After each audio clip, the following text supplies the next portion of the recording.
Mike and I started Mystic in 2013 with our first product that was a bourbon liqueur called Mystic Bourbon Liqueur. It's a blend of wildflower honey, great bourbon, and 9 different spices. Mike and his wife Katie made it in their kitchen, and we started making that in a small distillery here in Durham. And after about 2 years, we needed a space of our own.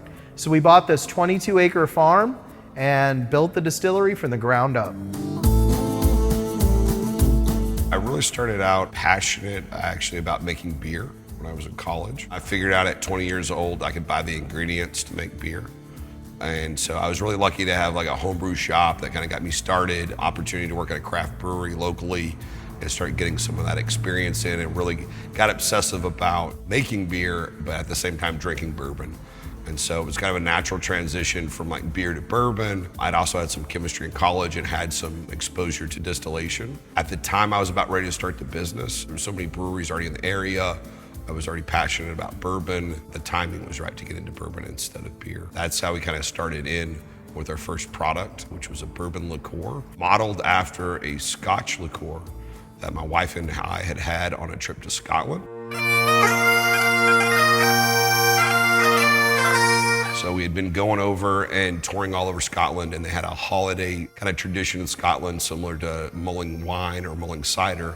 But around the holidays, you would mix spices and honey with Scotch whiskey. So we kind of took that kind of idea, and thankfully we used that recipe that my wife had developed instead of moonshine with a charred piece of wood. So that was our initial idea, was let's do a moonshine, charred wood. We were trying to get at bourbon. Instead, we started by sourcing a 2-year-old bourbon, blending in wildflower honey, the 9 spices, kind of doing our own little twist on it. And that kind of got our feet wet, got us in the door, and kind of let us learn the industry, kind of cut our teeth.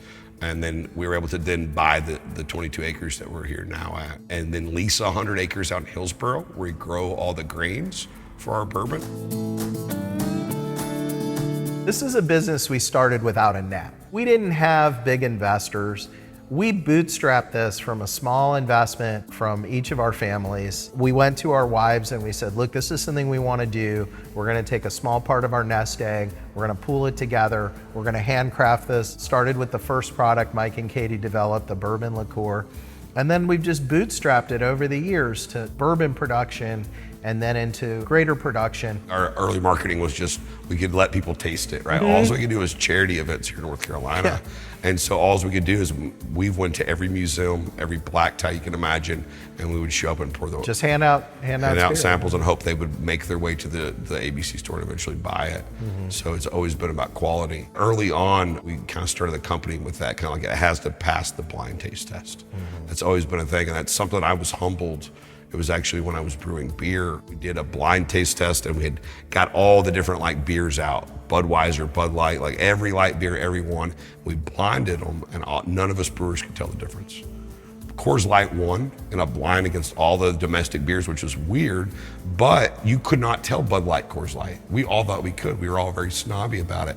And I could not tell Bud Light from Coors Light, from Miller Lite, which I thought I could, but in a blind in 10 samples, it was very difficult. So that's always kind of been our guiding light, is a double blind. You don't know what's in the glass. Try not to shade that opinion and just let what's in the glass speak for itself.